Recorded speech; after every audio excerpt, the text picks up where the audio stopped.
पैगंबर मोहम्मद साहब की सीरिया यात्रा के बारे में एक लोकप्रिय कहानी बताती है कि हरे भरे दमिश्क को देखने पर उन्होंने उसके अंदर जाने से इनकार कर दिया था। उन्होंने कहा, मनुष्य को केवल एक बार ही स्वर्ग में प्रवेश करना चाहिए, इसलिए वे दमिश्क के भीतर नहीं जाएंगे। इसकी प्रामाणिकता पर बात हो सकती है, लेकिन आप दूसरे नामचीन लोगों के बयान पर भी गौर फरमाइए। साल 1326 में अरब यात्री इब्ने बतूता ने अपने यात्रा संस्मरण में लिखा कि अभी किसी ऐसे शब्द का इजाद नहीं हुआ है जो दमिश्क शहर की खूबसूरती को बयान कर सके।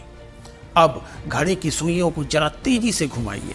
साल 2023 में ग्लोबल लिवेबिलिटी इंडेक्स ने अपनी रिपोर्ट जारी की। दुनिया के 173 शहरों की इस लिस्ट में दमिश्क सबसे नीचे था।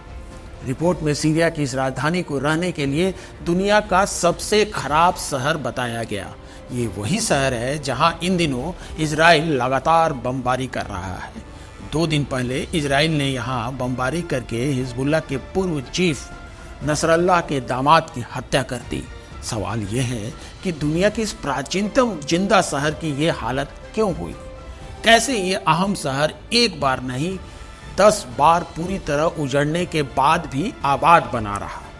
कैसे ये शहर फिनिक्स पक्षी की तरह अपनी राख से उठकर खड़ा होता है? नमस्कार, मैं हूं रविकांत ओझा और आप देख रहे हैं एनडीटीवी इतिहास। चलिए इन्हीं सवालों का जवाब ढूंढने की कोशिश करते हैं।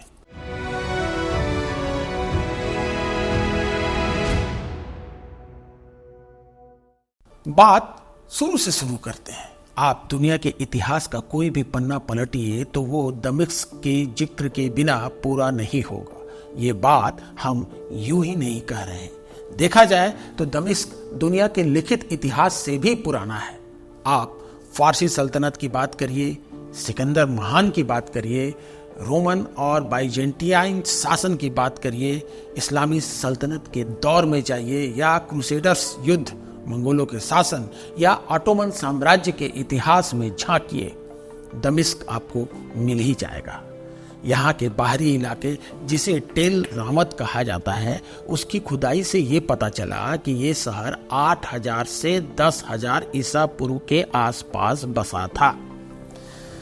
ऐतिहासिक प्रमाण बताते हैं कि यीशु मसीह से 3000 साल पहले आरामी लोगों ने दमिश्क को व्यवस्थित तरीके से बसाया।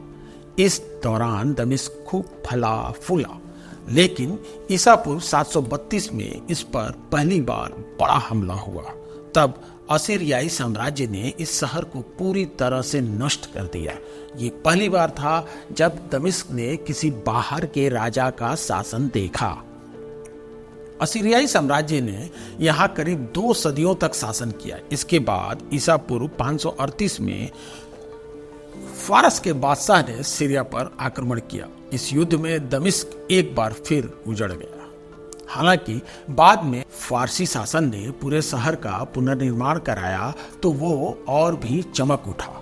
शहर अभी फिर से खड़ा हो पाता, इससे पहले अलेक्जेंडर द ग्रेट की सेना ने चढ़ाई कर दी। कई दिनों तक युद्ध चला और दमिश्क पर यूनानी शासन कायम हो गया। एक बार फिर शहर की संस्कृति में बदलाव हुआ और वो यूनानी रंग में रंग गया। इलाके पर करीब 270 सालों तक यूनान का कब्जा रहा। हालांकि ईसा पूर्व 64 में रोमन साम्राज्य की निगाह सीरिया और खासकर दमिश्क पर पड़ी।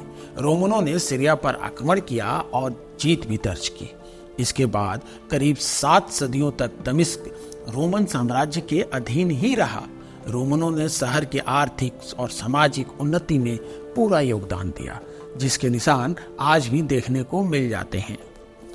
635 ईस्वी में इस्लामी सेनाओं ने दमिश्क पर कब्जा किया और शहर को इस्लामिक केंद्र बनाया। ऐसा माना जाता है कि इस्लामिक शासन काल में ही दमिश्क का स्वर्ण युग आया था। इस दौर में यहाँ विशाल मस्जिदों और दूसरे भवनों का निर्माण हुआ। उम्मद वंश ने 715 ईस्वी में यहाँ उमय्यद मस्जिद का निर्माण कराया। इसकी वास्तुकला अद्भुत है। यह विश्व में सबसे पुरानी और सबसे बड़ी मस्जिदों में से एक है। यह इस्लाम धर्म में चौथा सबसे पवित्र स्थल माना जाता है। उमय्यद खलीफा अल वालिद ने जब यह मस्जिद बनाई थी, तब उन्होंने अपने नागरिकों से कहा था, दमिश्क के लोगों, 4 चीजें आपको बाकी दुनिया के मुकाबले श्रेष्ठ बनाती हैं। वो है आपकी जलवायु, आपका पानी, आपके फल और आपका स्नान। आज मैं 5वीं चीज को इसमें जोड़ रहा हूं और वो है ये मस्जिद। इसी मस्जिद के बगल में महान बादशाह सलादीन की कब्र भी है, जिन्होंने क्रूसेडर्स से यरूशलेम को वापस जीत लिया था। बहरहाल दमिश्क में सब कुछ ठीक ठाक चल रहा था कि क्रूसेडर्स ने दशकों तक इस पर बार बार आक्रमण किए, पर जीत नहीं पाए। बता दें कि क्रूसेडी योद्धा ईसाई धर्म के अनुयायी थे, जिन्होंने 11वीं से 13वीं शताब्दी के बीच मध्य पूर्व में इस्लामी शासन के खिलाफ धार्मिक युद्ध लड़ा। बाद में करीब 1260 ईस्वी में मंगोलों ने दमिश्क पर हमला किया और पूरी क्रूरता से इस शहर को नष्ट कर दिया। मंगोलों ने इस शहर पर करीब 3 सदी तक राज किया। इसके बाद दमिश्क ने एक बार फिर ओटोमन साम्राज्य का आक्रमण झेला। इसकी वजह से दमिश्क पर मंगोल शासन खत्म हुआ और फिर वो ओटोमन साम्राज्य का हिस्सा बन गया। इस पूरे लेखा जोखा का तात्पर्य सिर्फ ये बताना है कि तमाम घटनाओं के बावजूद दमिश्क ने अपनी ऐतिहासिक और सांस्कृतिक अहमियत को बनाए रखा। यहाँ अब भी उमैयद मस्जिद, आजम पैलेस और पुराने शहर जैसे कई ऐतिहासिक स्थल हैं, जिन्हें यूनेस्को ने विश्व धरोहर स्थल घोषित किया हुआ है। एक समय में यहाँ कई प्रसिद्ध विश्वविद्यालय और शिक्षा केंद्र थे, जिन्होंने विज्ञान, दर्शन और साहित्य में अहम योगदान दिया। दमिश्क की स्थापत्य शैली पर इस्लामी, बाइजेंटाइन और रोमन प्रभाव साफ दिखता है। ये शहर सदियों तक इस्लाम, ईसाई और यहूदी धर्म के लिए एक महत्वपूर्ण धार्मिक केंद्र बना रहा। साल 1919 में प्रथम विश्व युद्ध के बाद सीरिया में ओटोमन साम्राज्य का खात्मा हो गया और यहाँ पर अलग अलग ताकतों का कब्जा हो गया। साल 2011 में यहाँ गृह युद्ध शुरू हुआ, जिसने इस ऐतिहासिक शहर को करीब करीब तहस नहस कर दिया। साल 2013 में एक वक्त ऐसा भी आया जब खुद सीरिया की सरकार पर अपने ही नागरिकों पर केमिकल अटैक करने का आरोप लगा। इस वारदात में 1400 लोगों की मौत हुई थी। फिलहाल राष्ट्रपति बशार अल असद हैं। उनके शासनकाल में मानवाधिकार उल्लंघन के कई मामले सामने आए हैं, जिसके कारण उन्हें अंतर्राष्ट्रीय समुदाय की आलोचना का सामना भी करना पड़ा है। अब यहाँ हालात कुछ ऐसे हैं कि यहाँ मचे गृह युद्ध में ईरान, रूस, तुर्की और संयुक्त राज्य अमेरिका भी शामिल हो गए हैं। ये देश या तो सीधे तौर पर विद्रोह में शामिल है या फिर किसी अन्य गुट को सहायता पहुंचा रहे हैं, और नतीजा भुगत रहा है दुनिया का सबसे पुराना जिंदा शहर दमिश्क। ये तो थी दमिश्क की कहानी।